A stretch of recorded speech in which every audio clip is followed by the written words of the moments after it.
26 janvier 1945, 14h32, Holzwihr, Alsace, France. La neige fondue s'infiltre dans les godillots crottés du lieutenant Audie Murphy. Un froid mordant qui remonte le long des mollets comme des aiguilles rouillées, tandis que le vent hurlant porte l'odeur âcre de la cordite et du fuel brûlé.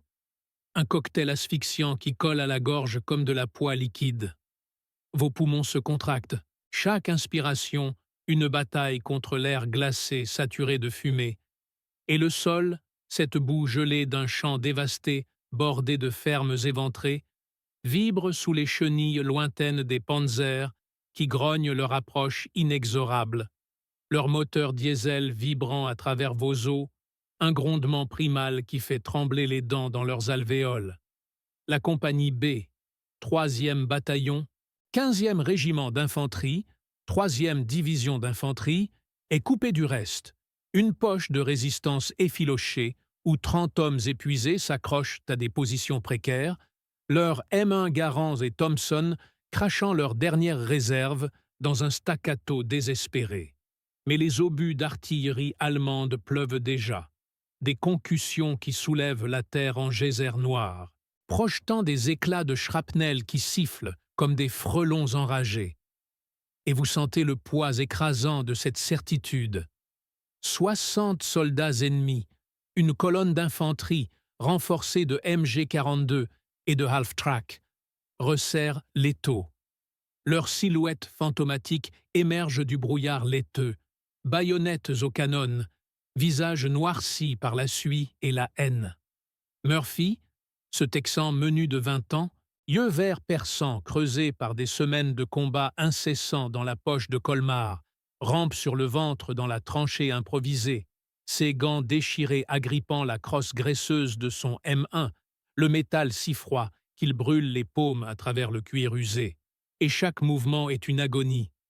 Les muscles des épaules hurlant sous l'effort de traîner son corps fourbu, trempé de sueur glacée, qui dégouline le long de l'échine comme un serpent froid. L'air est lourd d'odeur, celle métallique du sang frais d'un sergent éventré à 10 mètres, mêlé à la puanteur douceâtre des tripes exposées au gel. Et plus loin, le relent chimique des grenades Mills qui explosent en gerbes de terre et de membres disloqués. « Couvrez le flanc gauche », hurla-t-il d'une voix rauque écorchée par la fumée. Mais les cris se noient dans le vacarme. Un sergent-chef répond par un juron étouffé, tandis que son Thompson s'enraye, le chargeur vide claquant inutilement contre la culasse fumante. Les Allemands avancent par bonds. 60 au moins. Une vague humaine en Feldgros. Leur STG-44, mitraillant en rafales courtes qui fouettent l'air au-dessus des têtes. Et vous sentez la peur viscérale, cette nausée qui remonte de l'estomac, le cœur cognant comme un marteau-piqueur contre les côtes.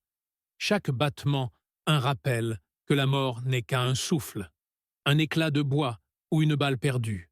Le temps s'étire, ces secondes avant le contact deviennent une éternité poisseuse où chaque pas ennemi est disséqué. Le premier Feldwebel émerge d'un bosquet calciné, son MP40 balayant l'horizon, la gueule crachant des flammes orangées qui illuminent son visage barbu, déformé par la concentration. Et Murphy vise, le doigt hésitant sur la détente gelée, le recul du M1 qui va fracasser l'épaule déjà meurtrie, mais l'arme cliquait à vide. Plus de 30,06, seulement 5 balles dans la poche, lourdes comme du plomb fondu. L'épuisement pèse, une chape de plomb sur les paupières. Les jambes tremblent sous le poids du sac à dos gorgé d'eau et de boue, et la peur n'est plus abstraite. Elle est physique. Une sueur froide qui imprègne l'uniforme kaki, collant la chemise à la peau, tandis que les moteurs des Panzerkar grondent plus près.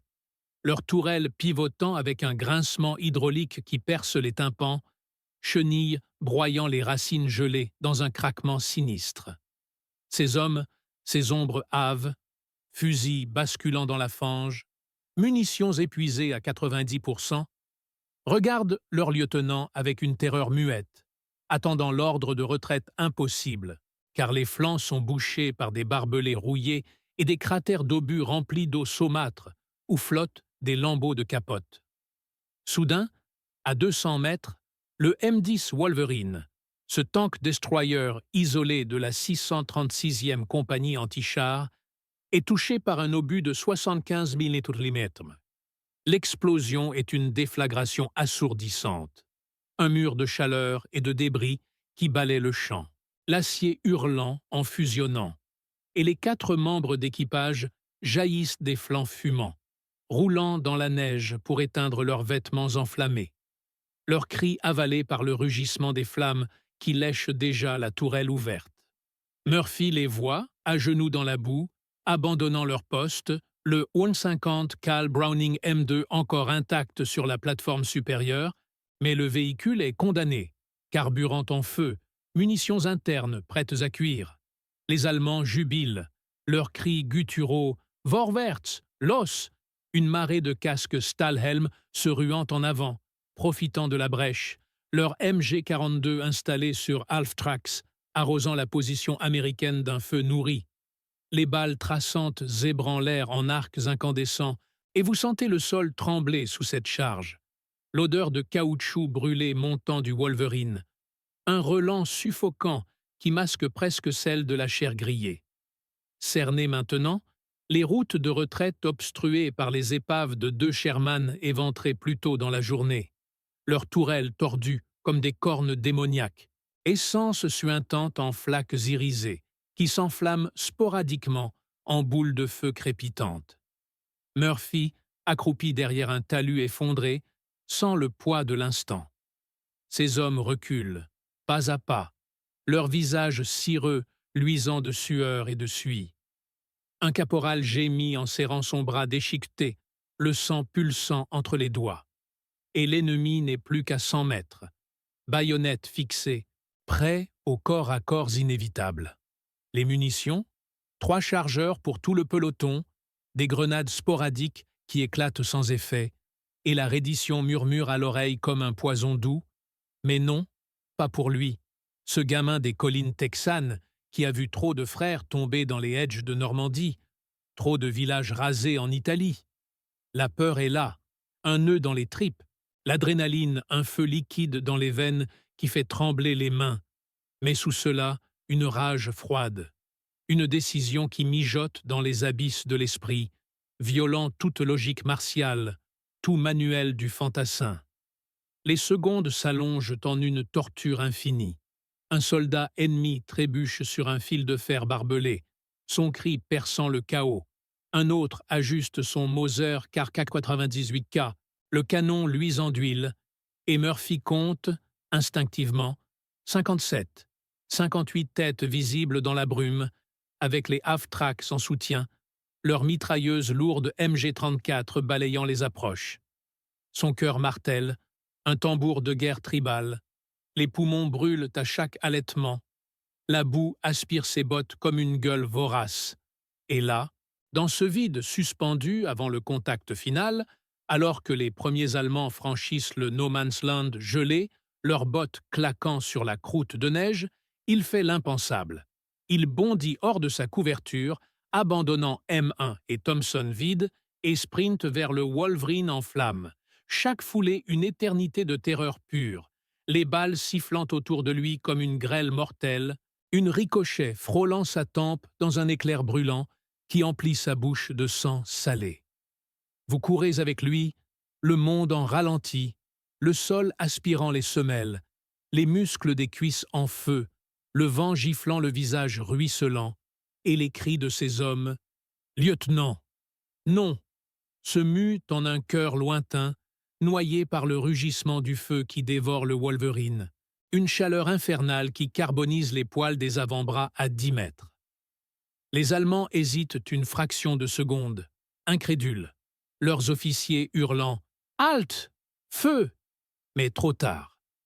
Murphy escalade la plateforme latérale, les doigts gelés, glissant sur le métal bouillant, la peau cloquant instantanément, une douleur lancinante qui traverse le cerveau comme un fer rouge, et il se hisse sur la tourelle ouverte, le 50 cal massif face à lui, sa ceinture de 50 BMG encore à demi pleine, lourde comme un serpent d'acier gainé de laiton.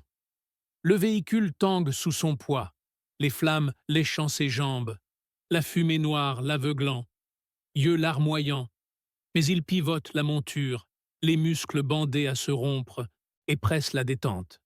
Le monstre s'éveille dans un aboiement tonitruant, un vrombissement de frelons géants, les balles de 12, 7 millimètres labourant les rangs ennemis en une moisson sanglante. La confusion explose comme une grenade psychologique. Les Allemands, ces vétérans endurcis de la Wehrmacht, stoppent net, se jetant à terre dans la neige rougie. Leur cri de panique « Panzerfaust » Der Amerikaner ist wahnsinnig.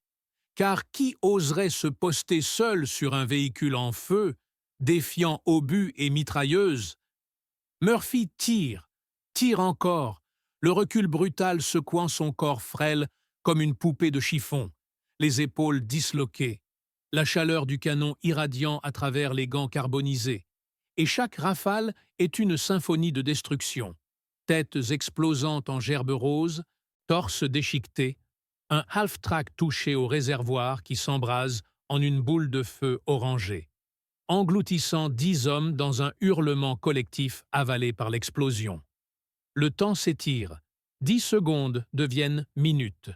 Ces hommes, galvanisés, reprennent feu depuis leur position, M1 claquant en rythme, grenades fusant, et les Panzers hésitent, leur Kaduleka 75 mm tonnant, mais manquant la cible mouvante, obus pulvérisant la terre autour sans l'atteindre, chaque impact une onde de choc qui fait vibrer les os, poussière et neige giflant le visage.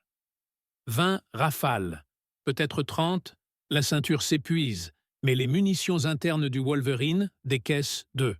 50 éparpillées sur le pont sont chargées à la main, doigts noircis fouillant dans le brasier, la peau fondant sur l'acier, une agonie qui brouille la vision.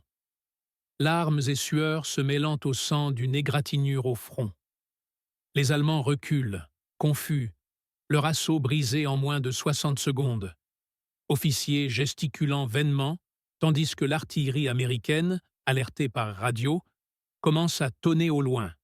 Un tonnerre libérateur. Murphy continue, silhouette solitaire sur son bûcher roulant, le feu rampant à ses pieds, crachant la mort jusqu'à ce que le canon rougeoyât, surchauffé, et que les premiers renforts de la 3e DI surgissent des bois, Shermans grondant en première ligne. Le combat s'apaise enfin. Un silence assourdissant succède au chaos, seulement percé par les gémissements des blessés et le crépitement des flammes mourantes. Murphy s'effondre sur la plateforme fumante, corps secoué de spasmes, chaque inspiration une râpe sur les poumons carbonisés. La peau des mains et des jambes, une ruine bulleuse. Douleur lancinante pulsant en vagues. Et la peur rétrospective déferle. Un raz-de-marée émotionnel qui fait monter les larmes, mélange de soulagement et d'horreur face aux corps ennemis jonchant le champ. 60 vies fauchées en un éclair fou. Ces hommes l'entourent, le hissent à terre, couverture jetée sur ses épaules tremblantes, morphine piquée dans la cuisse pour estomper l'enfer physique. Mais le poids moral s'abat. Combien de ces Allemands avaient des familles? Était-ce vraiment nécessaire, cette folie suicidaire? Le sergent-chef, voix brisée, murmure « Vous nous avez sauvés, mon lieutenant ». Mais les mots sonnent creux face au vide intérieur, à l'épuisement qui cloue au sol, les yeux fixant le ciel gris où tournoient des corbeaux précoces, attirés par la curée. L'après-midi s'étire en une lente agonie, brancardiers évacuant les blessés sous la neige qui reprend, flocons adoucissant le paysage macabre, odeur de chair brûlée persistante comme un reproche olfactif. Murphy est porté vers l'arrière, chaque chaos une nouvelle torture. L'esprit vagabondant vers le Texas lointain, les collines sèches, si différentes de cette Alsace maudite, et la médaille d'honneur viendra plus tard. Mais ici, dans le silence post-bataille, il n'y a que le poids écrasant de la survie, la culpabilité sournoise des morts évitées pour soi, et cette question lancinante. Aurais-je pu choisir autrement?